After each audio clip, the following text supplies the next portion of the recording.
Hello everyone, my name is No Have Name I Want, and I'm here to give a deck deep dive on this deck I have been really enjoying. If you've been on the Discord, you know what deck it is, but for those who don't, this is what I like to call Skorg Slingshot. Now, the cards that you can see right now are essentially the very key, very important pieces that you are going to want to run pretty much 100% of the time. Um, so we have Battle Fury, we have your hero, Carthul, we have two Skorg Hellions, two Skorg Archers, Goblin Slingshot, and a Troll Shaman. Usually, you don't. Sometimes you don't want to run all four Skorgs, but you can, and they'll do. They'll be of use. But essentially, this is all your key cards. These are the cards that I want you to know the most about. These are the cards that are very pivotal to how you win. If you don't know how to properly use these cards, you cannot win with this deck. I'm going to tell you this right now. So, what's the main combo, main strategy, main win condition of this deck? Well, it's very simple. Step 1, you either use Battle Fury or Troll Shaman, and I'll get to what these cards do in a bit. You use Battle Fury or Troll Shaman to buff up one of the Skorgs. Any one, really. Step 2, you run Skorgs into the enemy, and they deal big damage to the enemy. Step 3, use Goblin Slingshot to use their high attack value again to maximize their damage output. And then step 4, hold the middle. So after all your Skorgs are gone and all your mana is depleted, it's very likely that you're out of juice.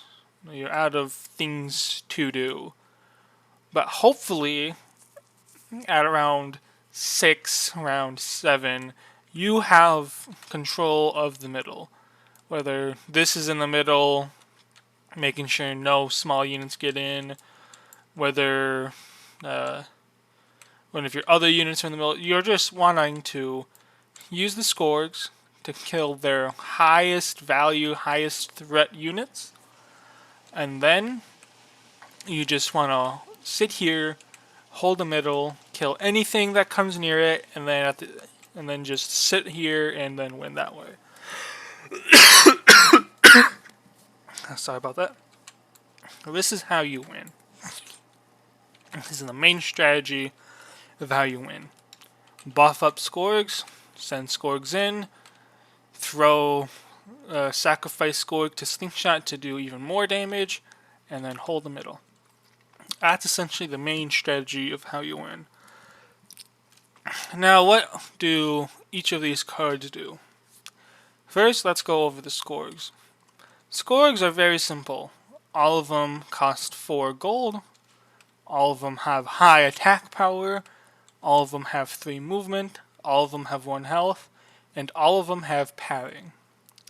Okay, now the main difference between the Skorg Hellion and the Skorg Archer are as follows. The Skorg Hellion does 4 damage, but has no range, it's a melee unit. And the Skorg Archer does 3 damage and 1 range, meaning it's a ranged attack. Now what does this mean? Well, let's say focus on these two right now. Let's look at the cave troll here.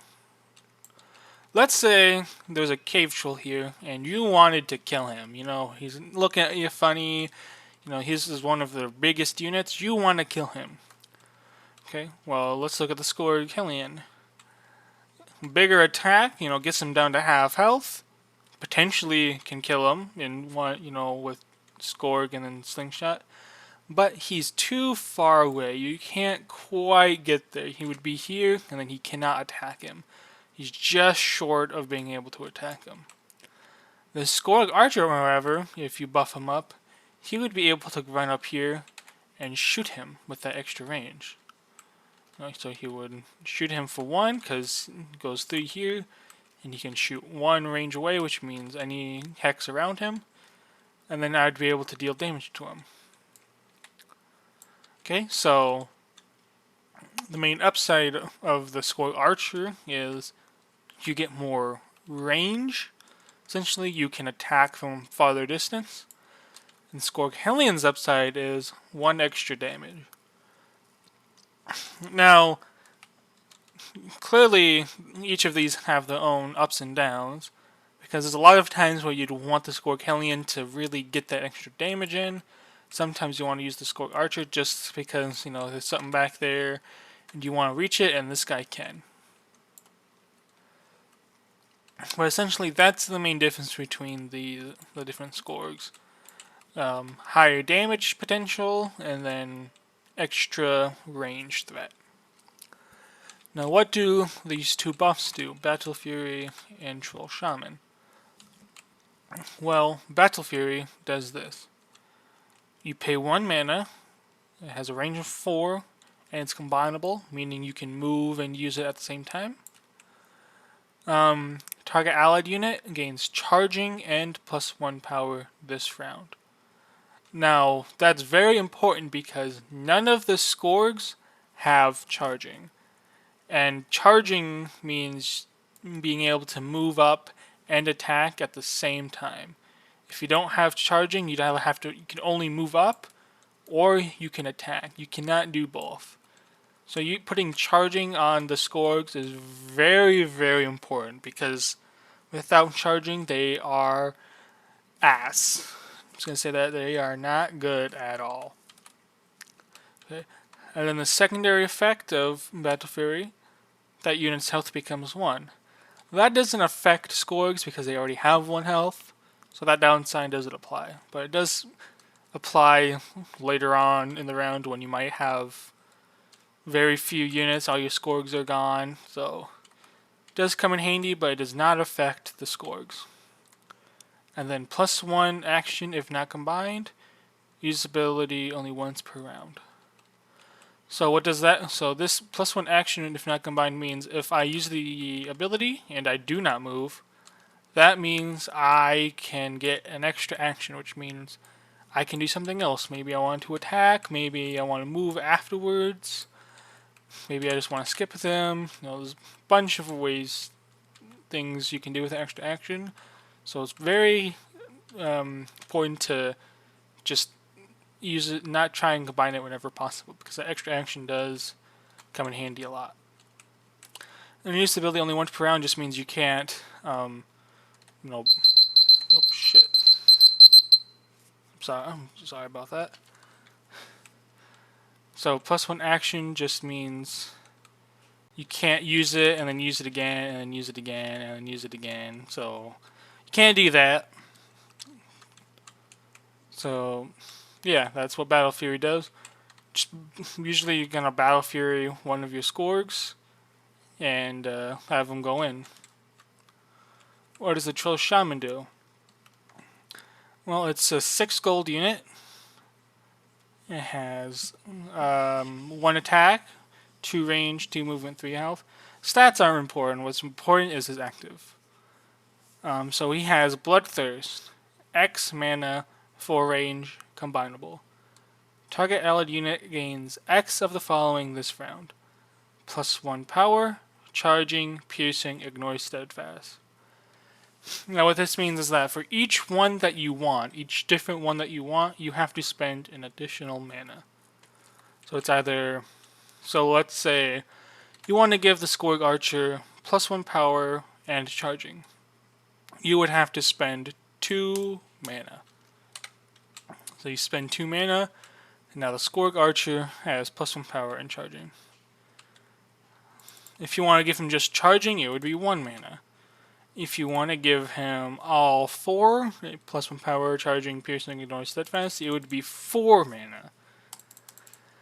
Now, what you cannot do is you can't give him +1 power and like 4 times. You can't do that. You can't give him +4 power. You can only pick 1 each time.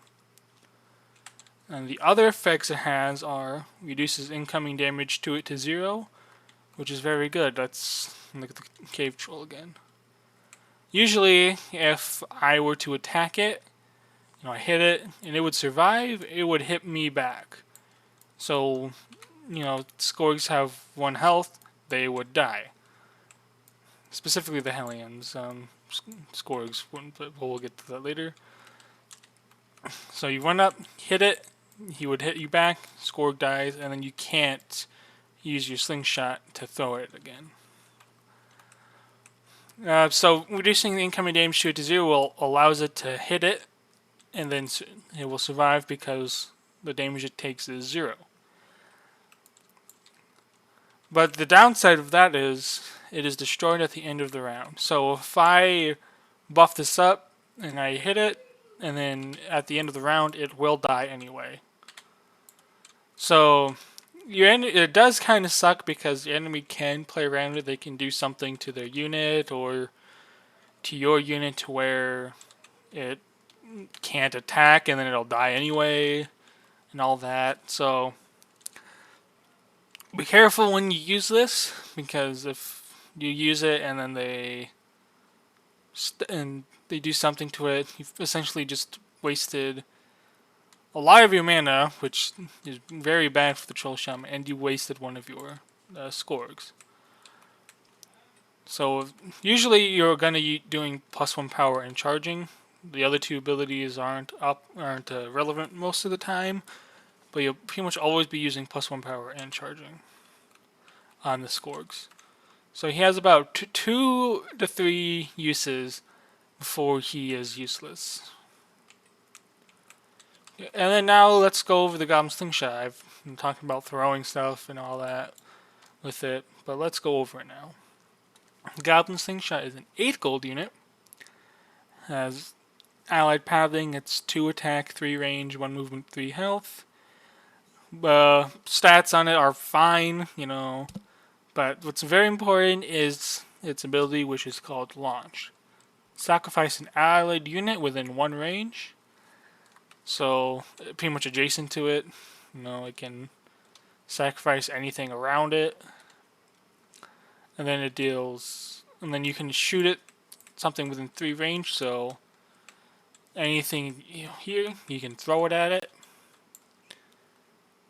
Then it deals X physical damage to target unit, where X equals the sacrificed unit's power. This ability affects spellproof units. So if this Skorg Hellion has 4 attack, and I were to sacrifice it and throw it at the cave troll would take 4 damage. Very, very simple.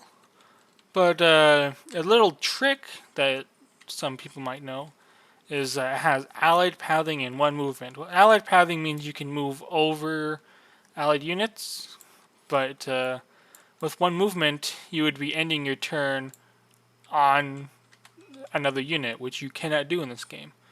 But what you can do is move on the top of that unit and then throw it. Meaning he then takes that space without being interrupted. Very useful trick there. Is moving on top of a unit and then throwing it. And the 3 range is very useful, meaning it has quite a decent threat range without sacrificing anything.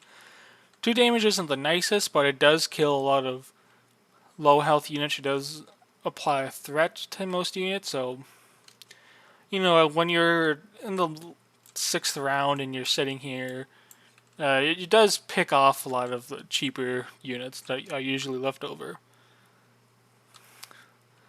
So that is the main key cards that are important to this deck. You should know what each of these cards do. You should know how to properly use them, because if you don't, this deck is not very well functioning. Okay, but now let's go over all these other cards that I have here, because these are also very important to how the deck functions. We'll go from cheapest to most expensive. And then we'll go over Carthul's abilities first, and then we'll go from cheapest to most expensive. So let's look at all of Carthul's abilities first. So the top row are his damaging abilities. We have Chain Lightning 1, Lightning Bolt 1, and Lightning Bolt 2. So all of these things are very cheap. Most of his things are very cheap, because you want him to be a very light support unit, because Battle Fury is pretty much all you care about. Everything else is just icing on the cake. All you really need is Battle Fury. But all of these do have a time and place to be used. Chain Lightning 1 says for 1 gold, you spend 1 mana and it has 2 range. Deal 2 magic damage, 2 and 2 magic damage to 2 chained units. All chained units must be within the cast range. So essentially, if Carthul is here, I can spend a mana and I'll deal 2 damage to each of these units. So, very good against very cheap and swarmy units, because, you can essentially spend 1 mana to get 2 units killed. Downside is that it's pretty much what you're going to be doing that turn is using Chain Lightning. You might not have time to Battle Fury. You might not have time to move or whatever. If you're using Chain Lightning, it's usually what you're doing that turn with Carthul is Chain Lightning. But it is very useful nonetheless. Lightning Bolt 1 for 1 gold and for 2 range combinable. -1 movement if this turn if combined. Deal 1 magic damage to target unit. Essentially, you're just attacking. That's essentially what it is, So 2 range is here. You can hit the Skorg unit for 1 magic damage. -1 movement this turn just means the Skorg's here, I can go here, and then I can still Lightning Bolt it. But I can't move 2 and do it. I can only move 1 spot, and then I have to use Lightning Bolt. This is probably the ability, other than Battle Fury, that you're going to use the most, just because it's 1 gold. It allows Carthul to do damage. Even if it's 1 damage, that's damage that he's usually not doing. So this is probably the ability you're going to be using the most. And also, doesn't cost mana, so no mana is taken away from Battle Fury, which is the downside to the other 2 abilities, is that they cost mana. This doesn't, so huzzah there. Lightning Bolt 2, for 2 gold, you spend 1 mana, 2 range, essentially the same thing as Lightning Bolt, except it costs the mana, and you do an additional magic damage. Now this is mainly used when you don't think your main strategy is gonna work for long. They might have a lot of units and they might want to quickly kill all of your units, and you might lose all of them by like round 2. Well, by round 2, if you lose all your stuff, not the greatest thing in the world. So at that point, you might want Chain Lightning 2, because you might not have any good Battle Fury targets, so you might as well get that extra damage in. 2 damage it's not a whole lot. It doesn't kill 3 health units, which is usually the break point here, but it does. It does come into effect a lot of times. Battle Fury, I went over this. And then Spell Shock. This is a very important ability. It's a passive, and it costs 2 gold. After an enemy unit uses an ability with a mana cost, Its owner chooses a unit within 3 range that they control and deals 1 pure damage to it. So this is important for 2 things. 2 reasons. 1, if they have a lot of mana units, like if they have like 4, 5 units that have a mana ability, this is essentially dealing 4, 5 damage a turn, unless they don't want to use their mana ability, which they usually want to. Because, mana abilities are quite powerful. That's a very strong fact. It's just that you can't use it forever because, there's mana resource. Once you're out of mana, you can't use it anymore. So Spell Check says you're either not going to use your mana abilities and get that benefit, or you are going to, and you're going to take a lot of damage throughout, the game, because 1 pure damage is nasty. Now, an upside with this is pure damage. Pure damage, it is damage that cannot be reduced in any way. It's the best kind of damage. If something is dealt 1 pure damage, it is going to take 1 damage. You cannot reduce it in any way. It doesn't matter what they have, what their abilities are. It's going to take 1 damage. The downside is that the enemy gets to choose where the damage is allocated. So you can't say, I'm going to kill this 1 health unit, I'm going to deal damage to this unit 5 times so that it dies. The enemy gets to pick, unfortunately. But, if they have 5 mana units, it doesn't matter if you get to pick or not. They're gonna lose a lot of units to this just because they were gonna end up with like 1 health or something. Spell Check is a very good sideboard card. And these 3 cards are mainly, okay, my main strategy isn't going to work.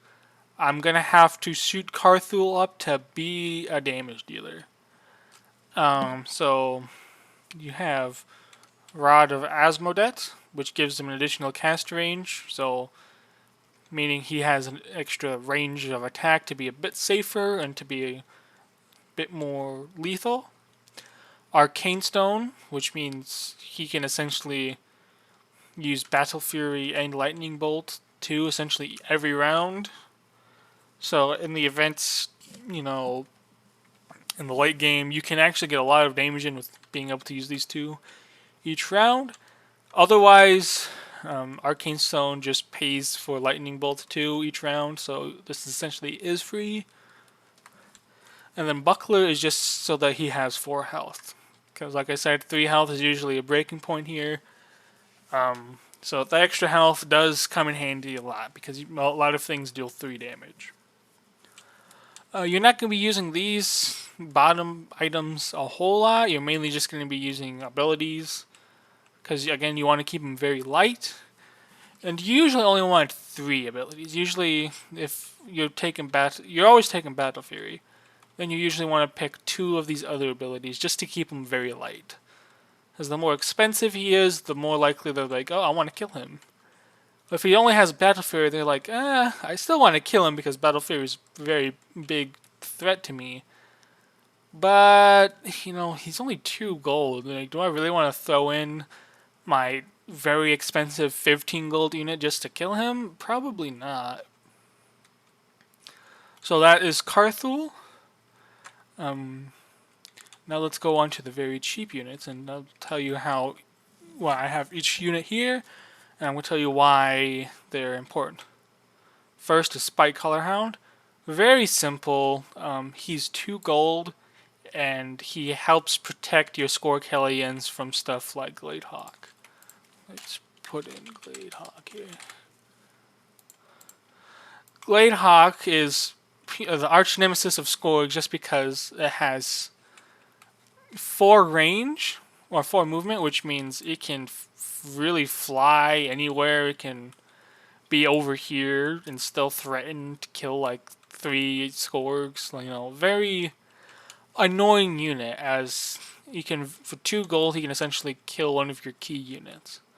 Spike Collar Hound is very important because he just says, okay, I'm going to trade my 2 gold unit for his 2 gold unit. I'll kill his 2 gold unit, next turn he'll probably die. Doesn't matter. I protected my Skorg Hellion. Main reason why you have Spike Hound. I would put in more than one, but I only had room for one, so that's why there's only one. It's mainly just to protect your Skorg from these really cheap units that Spike Hound can easily take care of. Goblin Bombardier, very simple. It's 2 magic damage. It's only used once. Essentially, just using Chain Lightning 2 one time, the Lightning Bolt 2 one time. But it's on a 2 gold unit and it deals magic damage. So very easy to just like, this unit has 6 health, deal 2 damage to it. Now one of my Skorgs can kill it. That's essentially why you have Goblin Bombardier. Very cheap unit. Oh, I should before I continue, I should talk about placements. So before I continue onwards, I'll talk about placements. So Carthul. Usually, you want Carthul to be in one of these spots right here. You always want him in the back. You want him to usually be in one of these back 5 spots. Because in one of these back 5 spots, you can still buff everything, and he is still safe. Usually, I prefer one of these spots, but if you need to, you can put him up here. The main reason I put him back here is because he's a lot safer in one of these back spots. Just because, it's going to take at least 2 turns to get to him. But yeah, one of these back 3 spots are preferable, but if you need to, you can put them in one of these 2 spots as well. Troll Shaman is pretty much exactly like Carthul. You prefer to him to be in one of these. God damn it! Come on. You would prefer him to be in one of these back 3 spots, but if need be, you can put him in these 2 spots. Essentially, just mirrored. You can even swap these 2 spots, but I usually just do this just because it's nice, matic.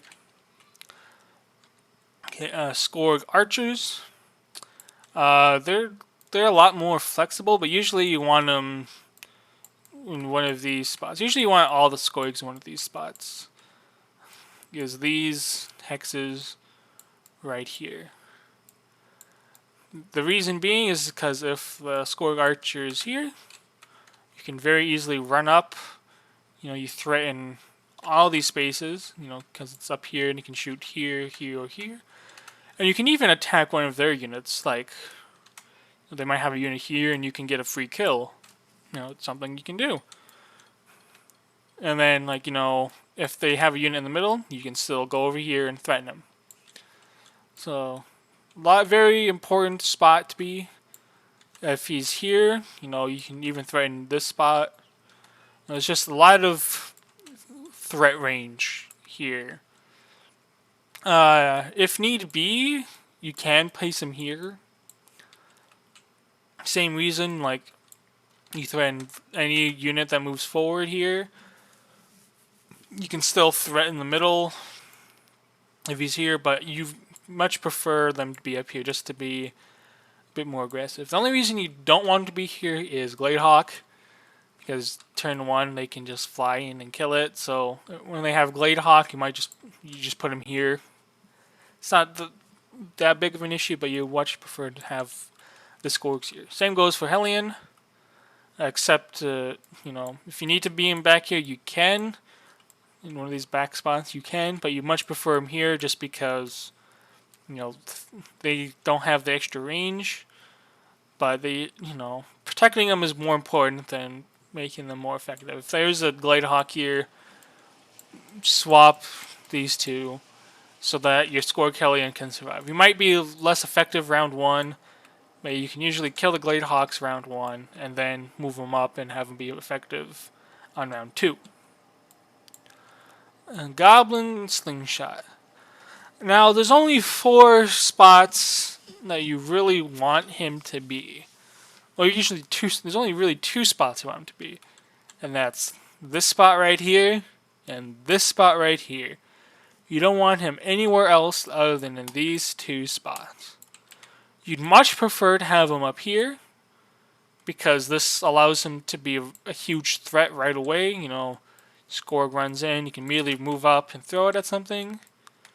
Because if it's back here, you really can't do that.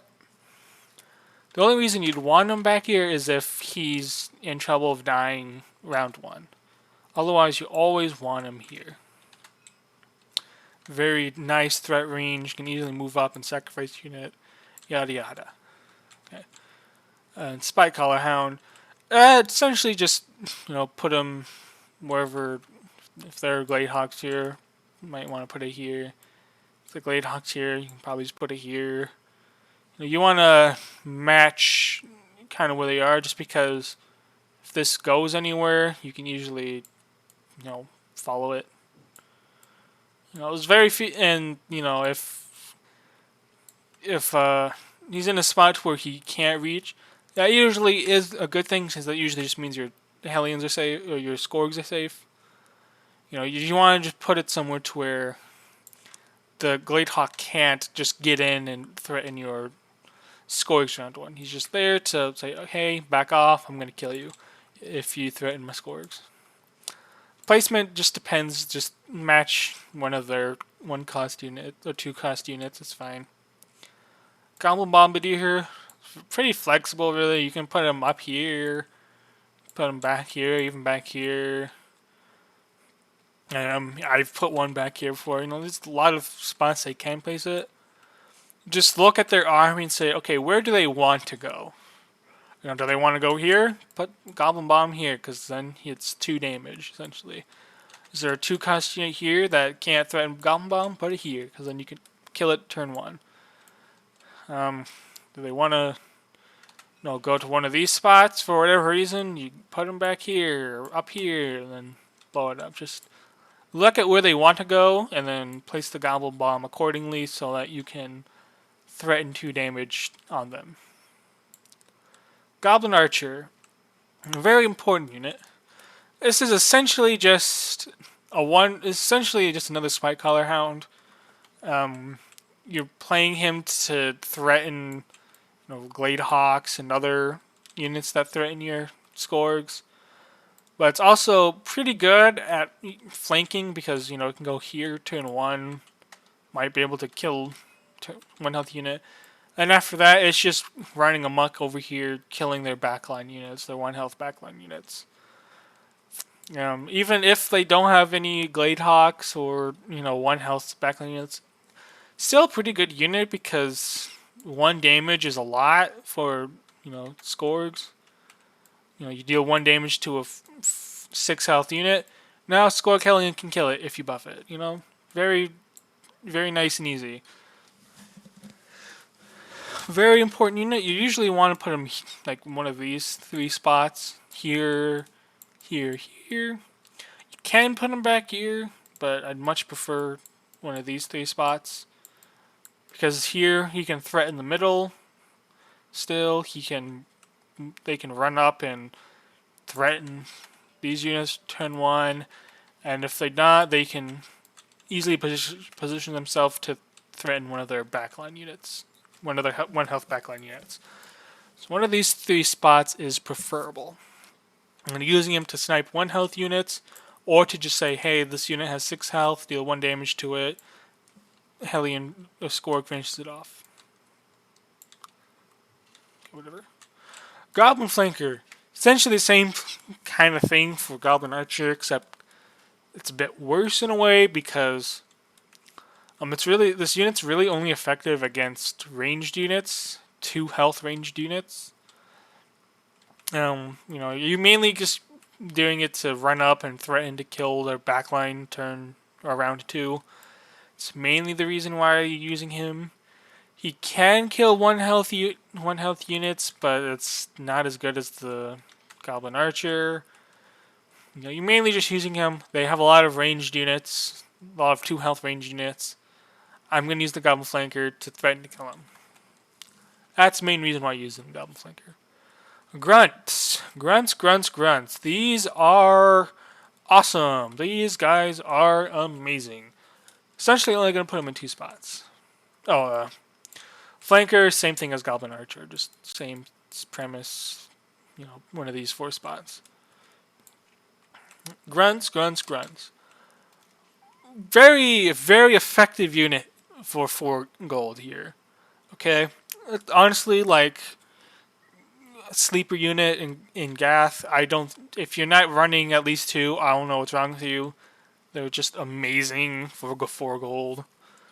3 attack essentially kills most things in the game. A lot of things in the game. 4 health. Able to survive pretty much every kind of attack in the game, unless it's a extremely expensive unit.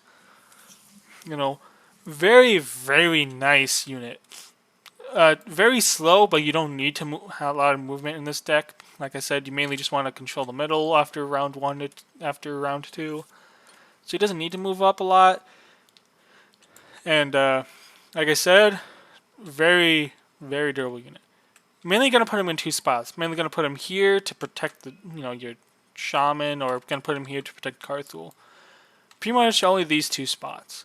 Also, they can very easily move up to protect Slingshot if he's in trouble. Very, very easy spot. Just put him in one of these 2 spots and he'll do wonders. Another thing about the Grunt is that he's an alright target for Battle Fury. He's an alright target for the Troll Shaman buff. And he's an alright target just say, hey, there's a 3 health unit over here. I'm just going to move this up to the Goblin Slingshot and throw him. It's 4 gold. You don't feel that bad for just using him to kill a unit. It's a very nice, flexible unit. Like, every time I'm running a Grunt, I don't feel bad. Because I want to run a Grunt. It's very, very effective 4 cost unit. Okay. Crag Vultures. One of the few units in the game with 4 movements. I think there's only 4. I believe. I could easily be wrong. But I think there's only 4. This is one of them. So for 4 gold, 2 attack, 4 movement, 2 gold. Very, very mobile unit. 4 movement is an incredible amount of movement in this game. It's a lot of threat range. It has flying, which means it ignores unit positioning. It just flies over them. So if I want to kill this unit, very easily can fly over all this stuff, kill it. The downside, can only charge damage units. That's the downside, and that's a pretty big downside. Because usually in this game, units are not going to be damaged very much, if at all. Usually you want to kill a unit in 1 hit. You want to go in there hard and kill them in 1 attack, or attack them in a way to where you don't take damage. So there's not going to be a lot of damaged units running around unless you have Spell Shock. If they have, like I said, 3 to 5 spell mana users, they're gonna be damaging units. They're gonna be pinging them. They're gonna put 1 damage on units. That's all the Crag Vulture needs to gain charging. You usually just want to put them in the corners, just because there's not gonna be any damage units round 1. To be frank, there's usually not. If there is, I'd be surprised. Usually, you want to put them back here and then fly them up here to at the end of the round. Here, they can still hit pretty much anywhere. Very lot of threat range here. And they're going to have some damaged units. Plus, not a bad, Battle Fury buff target, It's got 2 health, 4 gold. You don't mind Battle Furying it. It's usually in a spot where it can't easily be sniped, if at all. And then it ignores the damage requirement for the charge. And then you can just say, oh, this unit has 3 health. I'm going to fly over there, take it. If you're not running Spell Shock, you're usually not running Crag Vulture. Sorry about that. Just because, like I said, a really good player is not going to have their units damaged very much. Because they're usually only going to attack if they can kill a target or this and that and yada yada. And like I said, pretty much only putting them here. Because no units are going to be damaged round 1. And then round 2, when they are damaged, they got a couple spell shock triggers. You can put them just here, anywhere here, and they can threaten pretty much any one of their backline units that might have taken damage. Why do you do this to me?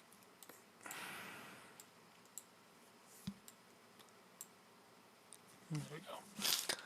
Goblin Trench Digger. Not a whole lot of matches where you'd want to use it, but they exist nonetheless.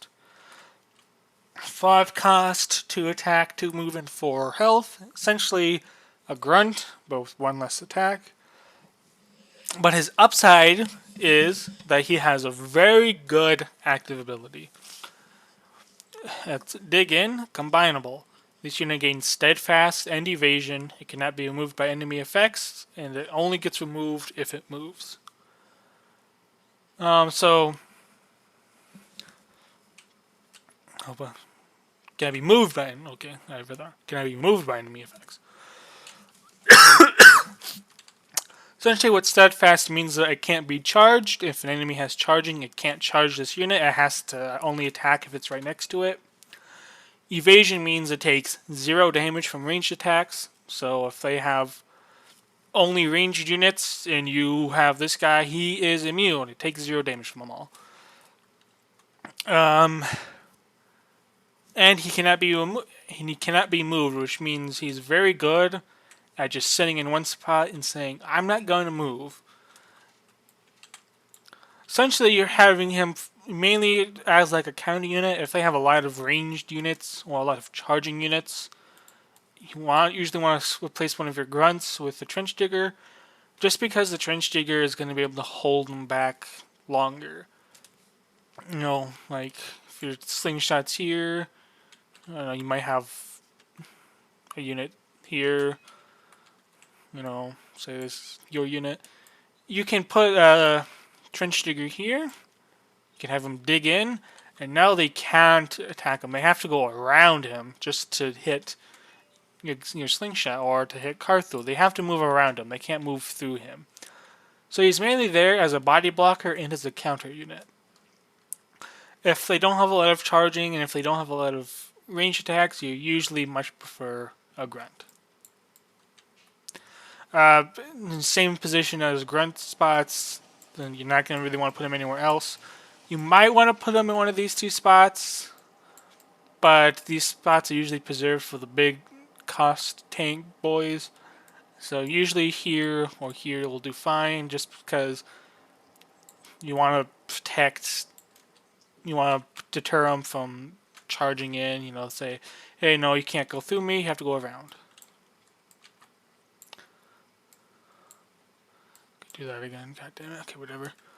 Troll Doctor, the healer of the party. He is mainly here for one reason, and that is to remove debuffs. Because essentially, like I said, if they have a debuff and you buff a Skorg, they can very easily just say, this Skorg can't attack, this Skorg can't move, this Skorg can't do yada yada yada. So pretty much just have the Troll Doctor to say, hey, I'm just gonna make sure my stuff can do their stuff. Don't really want to use it for healing, just because most of your units have 1 to 2 health. You know, a lot of these units you don't want to heal. Grunt, you don't really want to heal a grunt because it's usually there just to take a hit. You know, you don't really want to heal it after that. After it takes a hit, it's done its job. You know, it's probably going to take out the unit that hit him, or you're going to throw it, or something. So you don't really want to heal these. Oil grinders are usually out of range to heal by turn after round 1. And then most of these units, yeah, you can heal them, but you'd be fine if you didn't. So Troll Shaman is mainly just to make sure he's there to remove debuffs so that you can do your stuff. And then he usually is placed here or on one of the other Carthul or Troll Shaman spots. I prefer here just because he can very easily remove debuffs anywhere. Also, when it does come to it, he can attack. 2 range, 1 attack. It's pretty decent attack stats for a healer. 3 health. I'm pretty sure that's the only tribe with 3 health squishy units. Like these other squishy units, they have 3 health. It's quite crazy how their backline units have 3 health. So Troll Doctor can throw down. If there's a unit in his face, he can just attack and kill it himself. He doesn't need any help. War Riders. Mainly here, in the event Goblin Flanker or Goblin Archer don't work. If they have a lot of 2 health units or 2 to 3 health units on the flanks, just want to use a Warg Rider just because then you can kill him. It's got grunt stats, except extra movement and charging, so it's not terrible as like a frontline unit. You'd much prefer not to use them as a frontline unit. Much prefer to use them as an aggressive flanker. But you're not going to be using this guy all too often because there's not a whole lot of matchups where you wouldn't want to use one of the goblins. But there is a chance you would want to use them because they might have a 3 health unit and then you can very easily just take them out. Other than that, put them in the same spot as the goblins. Preferably in the front line. Back here is a bit less useful just because you can't really get to some spots here. Much prefer to have him one of these spots. Plus he can take a hit most of the time. The Vesuvian Archer. Another pretty important unit in this army. Like I said, the main win condition is use your Skorgs, kill their big threats, and then hold the middle. Vesuvian Archer helps with that job. Goblin Slingshot can do the job pretty nicely. The extra range helps. But the Vesuvian Archer helps with dealing more range damage to say, you're not going to take the middle, that's mine. Again, 3 health, like every backline unit in Gath, so not the easiest to snipe. And he's very important also because he does magic damage. A lot of big threats in this army are knights. I'll summon a knight so you can see. This is a knight.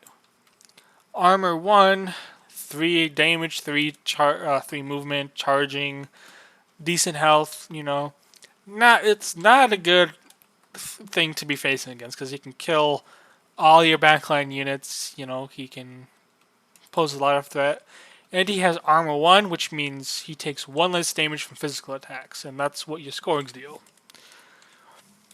So he can deal pretty decent because, hopefully, you have a grunt in front of him and all that, so where you can, threaten, say, hey, if you move up, I'm going to hit you for 2 magic damage. Actually, it's technically 3 because he does burn 1. So let's say the Troll Doctor, for whatever reason the Troll Doctor's there. If I were to attack this Troll Doctor, he would take 2 damage. Well, he's not scripted yet, but he'll take 2 damage, so he'll have 1 health. And then he'll be burned for 1, which means at the end of the round, he takes that extra burn damage as magic damage, and then he will die because he'll be 3 damage taken. So, very effective range unit, very good at saying, don't move forward, because then I'll kill you. 3 damage is a lot. And then if you get first, you can essentially deal 5 damage before they can even do anything. Very, very good at saying, don't move forward. The middle's mine. Hands off. For placements, he has a wide variety of placements. If you're really ballsy, you can even put him up here, one of these 2 big spots. Just so that he can hold the middle better. But if they have any high movement targets, you want to put them. You can put them back here. If you want, you can put them here or here. He's just gonna have to move up afterwards. But usually, you want them here, here, or here, just so that if he's here, he can immediately threaten the middle. Say, hands off. This is mine. And if he's back here, or usually one of these 2 spots, you can say, okay, I'll do nothing round 1, and then I'll move up and be a threat round 2. It's not a bad thing for units to be worthless round 1, because usually that's what round 1 is just moving and positioning.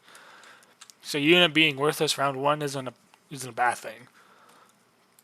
So yeah, usually one of these spots, or in the middle, if he is safe round 1. If he's gonna just get charged and die round 1, don't do it. His 7 gold unit, it's not really an easy trade. Another thing about this Vesuvian Archer is you can buff him up with Battle Fury.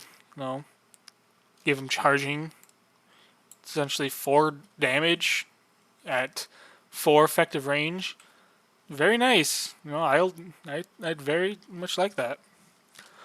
Plus, if he is gonna get charged by a charging it, you might just die anyway. So him having 3 health might not matter in a game. So another very good unit. Not useful in every matchup, but when he is useful, he does a lot of work. Skorg Sorcerer, the other Skorg in the army. Same thing, 3 movement, 1 health, pathing, pretty good attack for a support unit. But you're not going to run him each time because I'm saying his stats are not good for an offensive unit.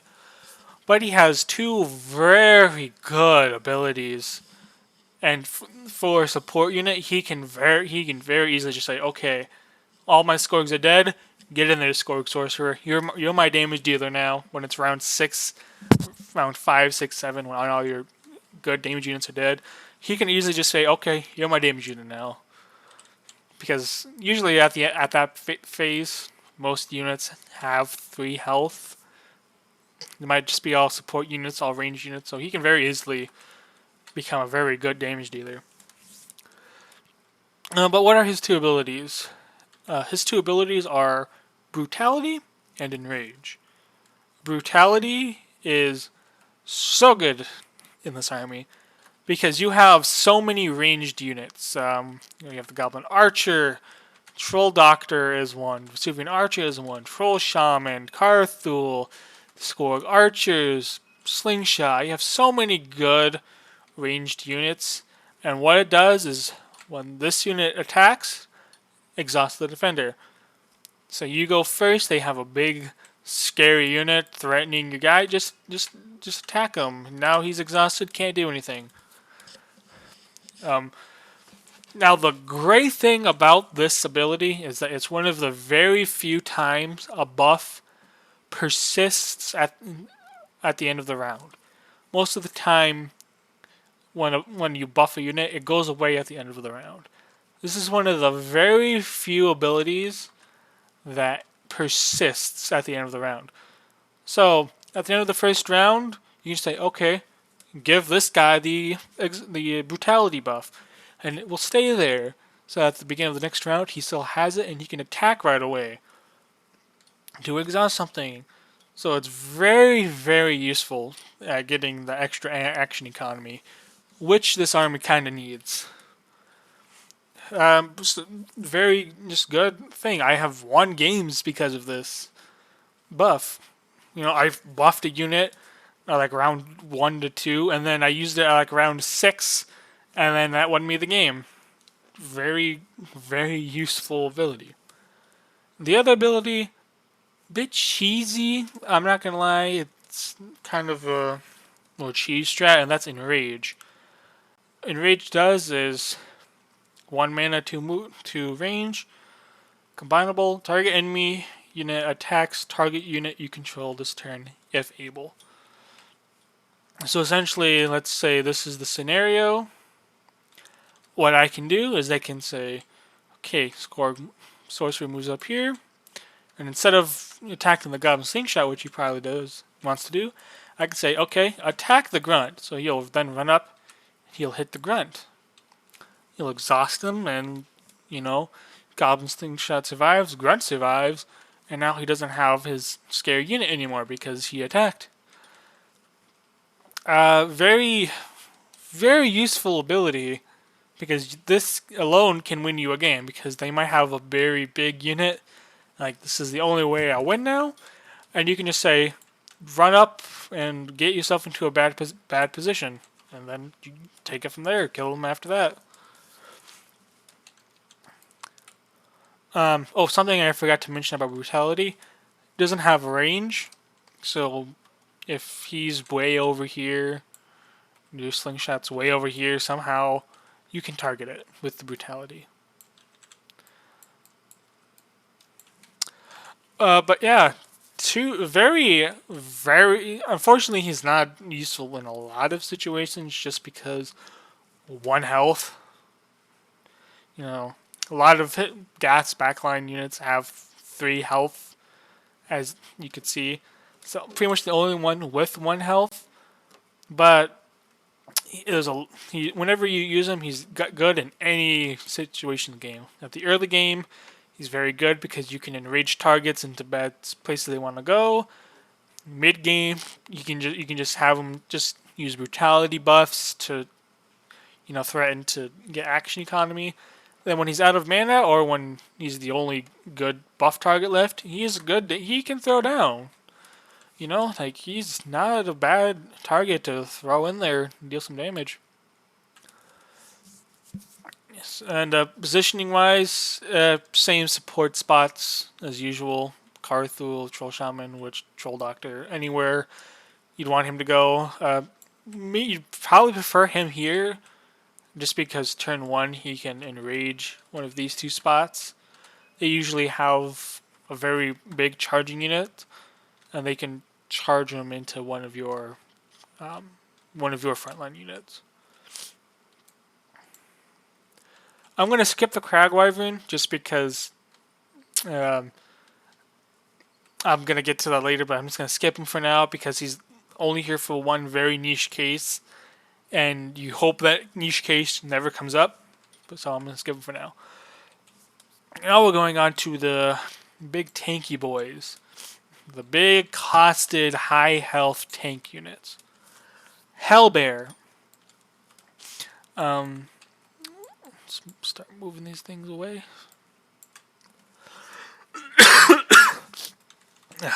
Sorry again. Hellbear. Very good tank unit, to be fair.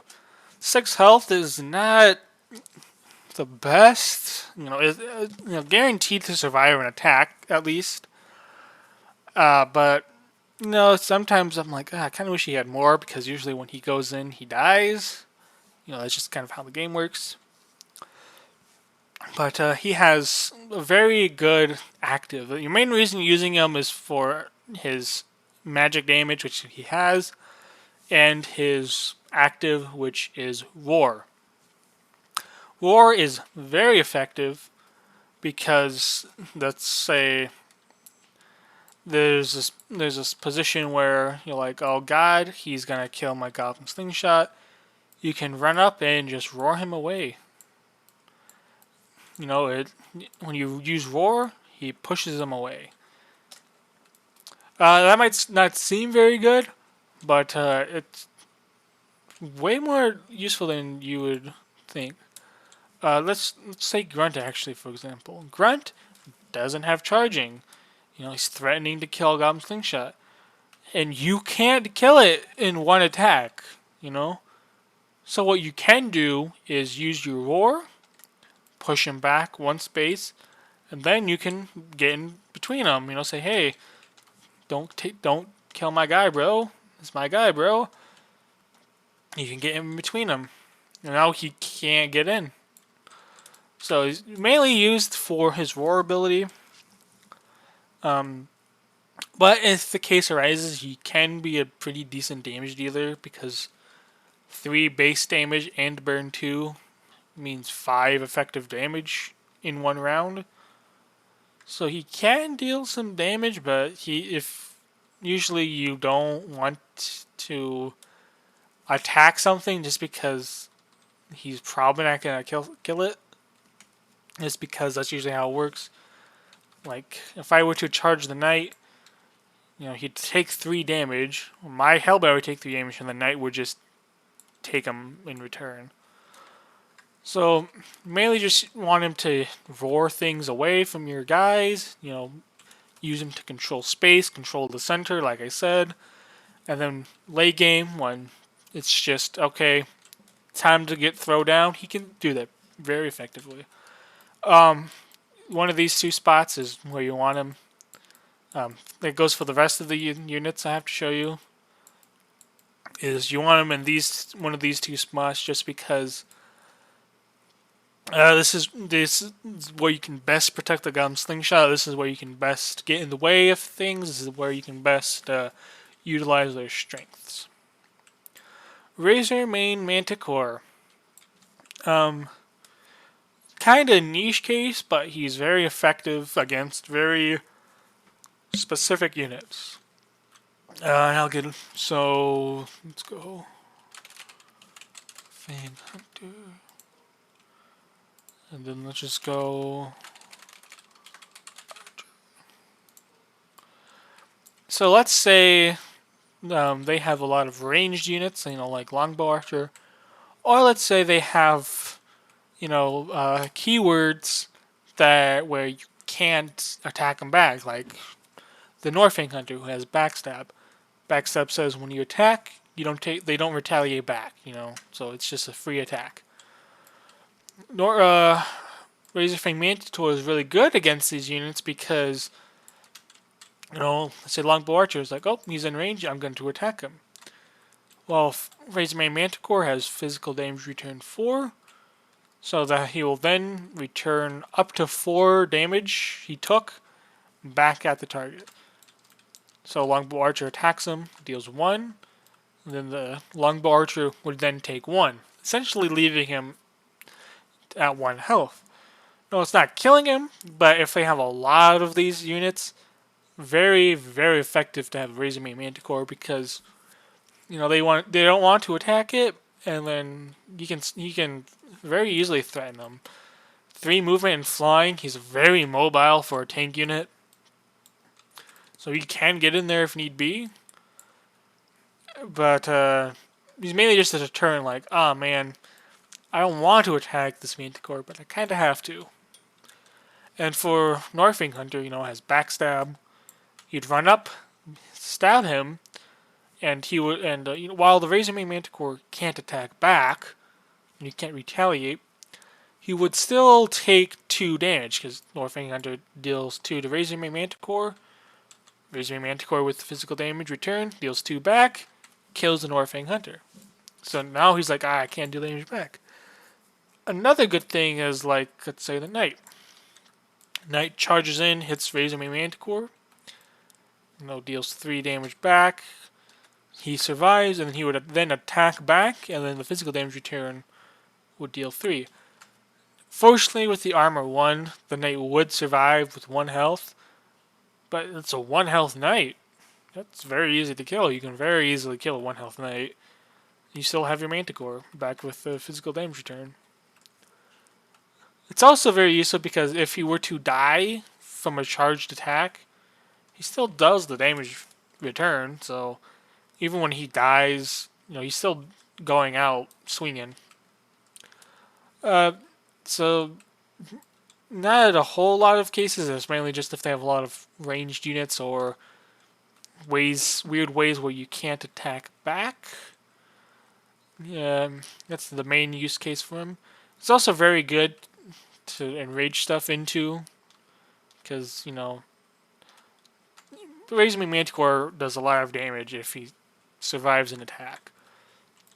It's a very good thing to enrage people into. Again, one of these two spots. Mainly use them if they have ways where you can't attack back or retaliate. Cave Troll! Big boy. You've seen what he does. He just stats 5 attack, which is a lot. 2 movement, which isn't a whole lot, but you don't really need him moving a whole lot. And 8 health, which is very high in this game. So you can very easily just say, hey, don't go anywhere near me, or like my Goblin Slingshot, because if you do, I will murder you. Very high health, which means ping damage is less effective, just because you can take a lot more punishment than the other tanks. And he, like I said, very good at even zoning, because if you put him in the middle, they might not want to put anything around him, because if they do, they're going to take 5 damage, and that usually kills anything in this game.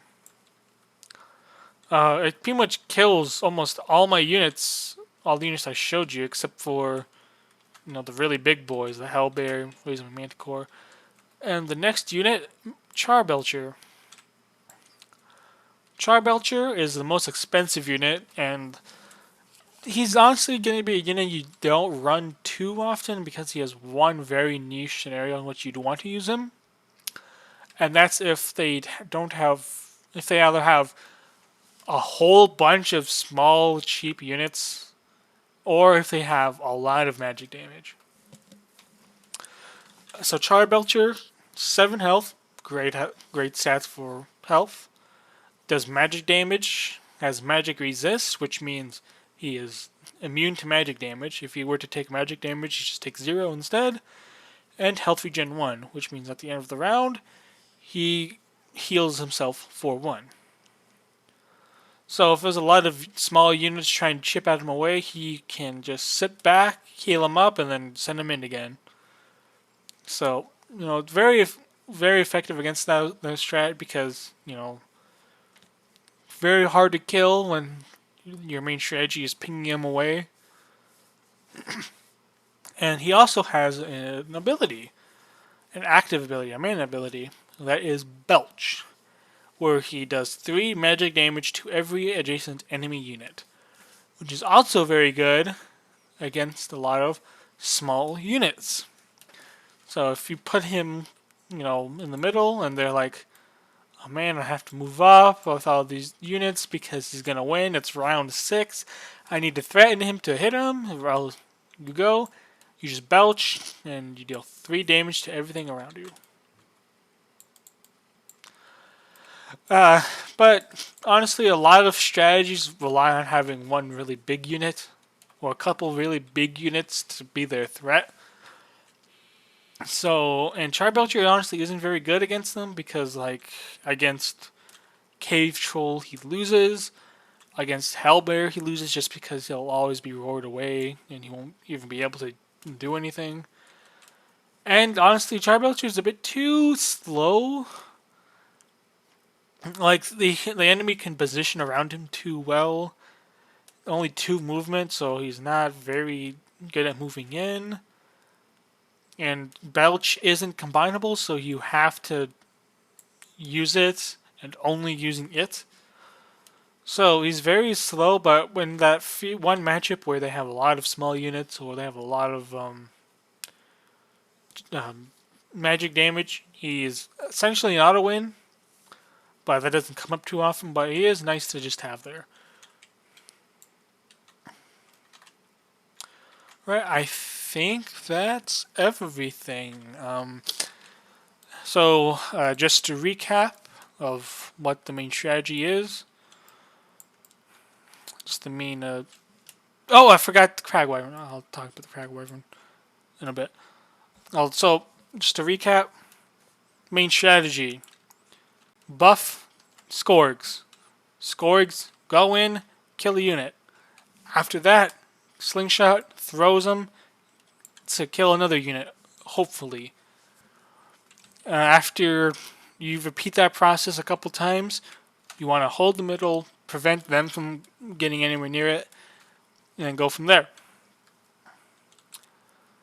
Now, the Crag Wyvern has he's here for one very specific purpose. That is the kryptonite of this deck, and that is Catapult. Catapult, Catapult, Catapult. Catapult is the bane of this deck's existence. If they are running a Catapult, you have to kill it. There is no way you win if you're against a Catapult if you don't kill it right away. And that is what the Crag Wyvern is for. So these two spots are the most common places to put Catapult.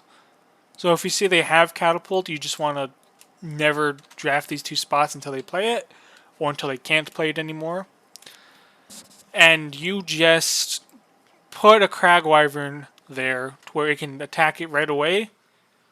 And then your job is to kill it. That is the only thing you want to do round one, is to kill that Catapult. It does not matter about any other unit other than Catapult. If you can kill Catapult, you do it.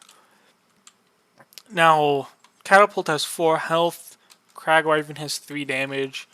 So you do have to buff him up. So the upside is he can attack. He can survive an attack.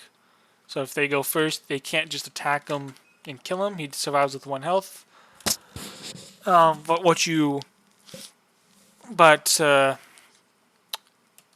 Yeah. So say this is it. Your main goal is to just say okay, buff him up, and then if they give him any extra health, you buff him up again with Battle Fury, and then hope they don't give him any more health. If he gets more than 5 health, pack it up. You're done. Okay, thankfully there's not a whole lot of cards in the game that do it, but if they do, Catapult just stops your win condition dead in its tracks.